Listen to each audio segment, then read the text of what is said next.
জীৱনৰ উত্তৰণৰ উৎস। নমস্কাৰ শ্ৰদ্ধা শিক্ষাগুৰুসকল, মই চাহিদুল ইছলাম লস্কৰ আৰু আপোনালোকে চাই আছে SL মেথ ফৰাম। আজি আমি এটা ভিডিঅ' আৰম্ভ কৰিবলৈ ওলাইছোঁ। সেই ভিডিঅ'টোত গুণোৎসৱ আছাম 2024, তাৰমানে আমাৰ 5th ৰাউণ্ড যিটো গুণোৎসৱ আছে অসম চৰকাৰৰ দ্বাৰা আয়োজিত, সেই গুণোৎসৱৰ বিষয়ে আমি চেঞ্জেছ কি আহিছে, যে আমাৰ 2023 আৰু 2024, আমি 2022 কৰিছোঁ, 23 কৰিছোঁ গুণোৎসৱ, কিন্তু এই গুণোৎসৱ 2023 আৰু 2024ৰ মাজত ডিফাৰেন্সটো কি আছে, তাৰমানে 2023ত কি আছিলে আৰু এবাৰ কেনেকৈ কৰা হৈছিল আৰু 2024ত কেনেকৈ কৰা হ'ব, এইখিনি বস্তু আমি আলোচনা কৰিম। গতিকে আমি আগবাঢ়ো ভিডিঅ'লৈ। First, major changes in Gunotsav 2024, যে গুণোৎসৱ 2024ত মেজৰ চেঞ্জেছ কি আছে, এইখিনি বিষয়ে আমি আলোচনা কৰিম। ফাৰ্ষ্ট আছে আমাৰ ইয়াতে আছে এৰিয়াজ অফ চেঞ্জেছ, কোনখিনি এৰিয়াত আমাৰ চেঞ্জ হৈছে। এই যে স্কুল ইভালুৱেশ্যন আছে, সেই স্কুল ইভালুৱেশ্যনত কি হৈছে, কো-স্কলাষ্টিক কমিউনিটি পাৰ্টিচিপেশ্যন এণ্ড ইনফ্ৰাষ্ট্ৰাকচাৰ, এই তিনিটা বস্তু আছিলে। যোৱাবাৰো আমাৰ আছিলে, এইবাৰো আছিলে, কিন্তু এইখিনিত কো-স্কলাষ্টিকত কিছুমান নতুন বস্তু সোমাই দিছে, যেনে টুইনিং অফ স্কুল আছে, ইয়াৰ পিছত পোষ্ট গুণোৎসৱ ইনিচিয়েটিভ আছে, ইউনিফৰ্মৰ বিষয়ে আছে। এই তিনিটা বস্তু নতুনকৈ সোমাই দিছে, আৰু ইনফ্ৰাষ্ট্ৰাকচাৰ আৰু কমিউনিটি পাৰ্টিচিপেশ্যনত আগৰ নিচিনাই আছে। তাতে আমি 2023ত কি কৰিছিলোঁ, যে এই যে 2023 আছে, 2023 গুণোৎসৱত আমাৰ এই যে স্কুল ইভালুৱেশ্যন যিখন আছিলে, এই যে স্কুল ইভালুৱেশ্যনখন কি আছিল, অফলাইন আছিলে, অৰ্থাৎ আমাক ছাপ্লাই কৰা হৈছিলে, যে বিভাগীয় ফালৰ পৰা আমাক OMR শ্বীটৰ, ষ্টুডেণ্টৰ OMR শ্বীটৰ লগত দিয়া হৈছিলে, আৰু সেই ফিজিকেল শ্বীটখন অফলাইন আছিল, আমাক স্কুল ইভালুৱেশ্যন শ্বীটখন অফলাইন আছিলে, আৰু এখন ফিজিকেলি প্ৰভাইড কৰা হৈছিলে ডিপাৰ্টমেণ্টৰ ফালৰ পৰা। আৰু এক্সটাৰ্নেল ইভালুৱেটৰজনে আমি কি কৰিছিলোঁ, on the day of self evaluation আমি তাৰ জেৰক্স কৰি তাতে আমি জেৰক্স কপিত ফিল আপ কৰিছিলোঁ। কিন্তু ইয়াৰ পিছত এক্সটাৰ্নেল ইভালুৱেটৰ যিগৰাকী আহে, তেখেতে on the day of external evaluation আমাৰ যিখন চেল্ফ ইভালুৱেশ্যনৰ দিনা যিখন আমি ফিল আপ কৰিলোঁ সেইখন চাই, আৰু তেখেতে নিজে অবজাৰভেশ্যন আৰু ইণ্টাৰেকশ্যন কৰি আমাৰ ডিফাৰেণ্ট ষ্টেক হোল্ডাৰ্ছ যিসকল আছে, যে ষ্টেক হোল্ডাৰ্ছসকলৰ লগত ইণ্টাৰেকশ্যন কৰে, আৰু আমাৰ বাকী যিখিনি আছে অবজাৰভেশ্যন কৰে, ৰেকৰ্ডছখিনি চাই ভালকৈ, ইয়াৰ পিছত তেখেতৰ মতে ফিল আপ কৰে, আমাৰখনো চায়। কিন্তু এইবাৰ কি হৈছে, স্কুল ইভালুৱেশ্যনখন আমি অফলাইন নাপাওঁ, অৰ্থাৎ ফিজিকেল OMR শ্বীট আমাৰ স্কুল ইভালুৱেশ্যনৰ কাৰণে নাহে। The school evaluation will be online. Gunotsav 2023 আছিল অফলাইন আছিলে, কিন্তু গুণোৎসৱ 2024ত কি আহিছে, স্কুল ইভালুৱেশ্যন অনলাইন আহিছে।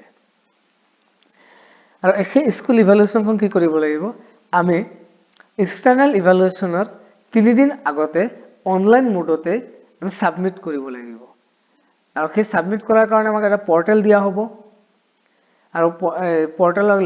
পৰ্টেল আছে, আমাৰ গুণোৎসৱ পৰ্টেল আছে, গুণোৎসৱ পৰ্টেলৰ লিংকটো প্ৰভাইড কৰা হ'ব, আৰু ইউজাৰ ID আৰু পাছৱাৰ্ড প্ৰভাইড কৰা হ'ব, আৰু সেই ইউজাৰ ID আৰু পাছৱাৰ্ড দি আমি লগ ইন কৰিম। কেনেকৈ লগ ইন কৰিম, স্কুল ইভালুৱেশ্যন কেনেকৈ কৰিম, গোটেইখিনি আমি পৰৱৰ্তী আলোচনা কৰিম। আচ্ছা, নেক্সট, এই যে আমি যে স্কুল ইভালুৱেশ্যনখন আমি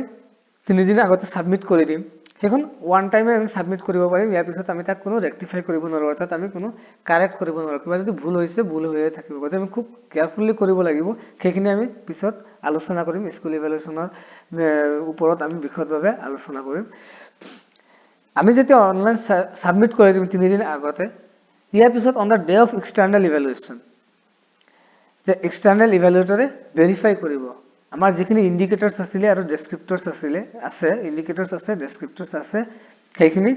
স্কুল ইভ্যালুয়েশনত ভেৰিফাই কৰিব এজ পাৰ ৰেকৰ্ড চাব তেখেতে অবজাৰভেশ্যন যদি কৰিব কিছুমান আমাৰ যেনে মৰ্নিং এছেম্বলি ফাৰ্ষ্ট ইণ্ডিকেটৰ আছে অবজাৰ্ভ কৰিব লাগিব কিছুমান কমিউনিটি পাৰ্টিচিপেশ্যনৰ ক্ষেত্ৰত আমাৰ ডিফাৰেণ্ট ষ্টেক হোল্ডাৰ্ছ আছে যেনে স্কুলৰ এছএমচি আছে মাদাৰ্ছ গ্ৰুপ আছে পেৰেণ্ট টিচাৰ এছ'চিয়েশ্যন আছে আৰু আমাৰ এলুমিনি এছ'চিয়েশ্যন আছে এইসকলৰ লগত আমি এক্সটাৰ্নেল ইভ্যালুৱেটৰে ইণ্টাৰেকশ্যন কৰিব আৰু তেখেতে বিভিন্ন বস্তু অবজাৰ্ভ কৰিব যেনে আমাৰ টয়লেট ফেচিলিটিৰ কথা ইনফ্ৰাষ্ট্ৰাকচাৰৰ কথা আছে ৱাটাৰ ৰিচোৰ্চৰ কথা আছে গোটেইখিনি তেখেতে অবজাৰ্ভ কৰিব ইয়াৰ পিছত তেখেতে যদি এডিট কৰিব ইফ ৰিকোয়াৰ্ড বুলি লিখি দিছে তেখেতে যে এডিট কৰিবই তেনেকুৱা কথা নহয় হয়তো আমাৰখিনিৰ লগত যদি তেখেতৰ মতামত মিলি যায় গোটেইখিনি এজ ইট ইজ আছে তেতিয়াহ'লে তেখেতে এডিট নকৰে ছাবমিট কৰি দিব আৰু তেখেতৰ কাৰণে ইউজাৰ আইডি আৰু পাছৱৰ্ড বেলেগ থাকিব পৰ্টেল একেটাই থাকিব তেখেতৰ ইউজাৰ আইডি পাছৱৰ্ড আমি নাপাওঁ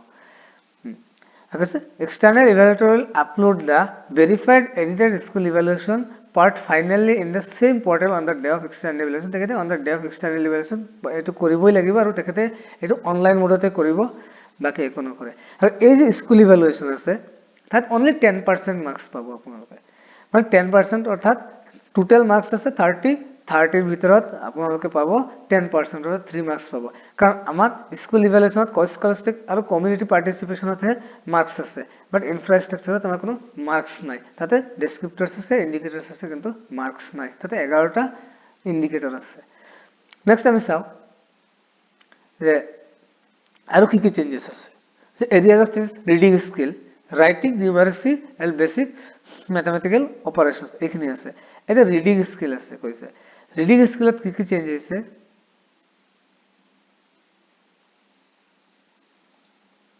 রিডিং স্কিলত চেঞ্জ হইছে যে আগতে আমি কি কৰিছিল গুণোৎসৱত on the day of external evaluation আমি 100% স্টুডেন্টৰ ৰিডিং স্কিল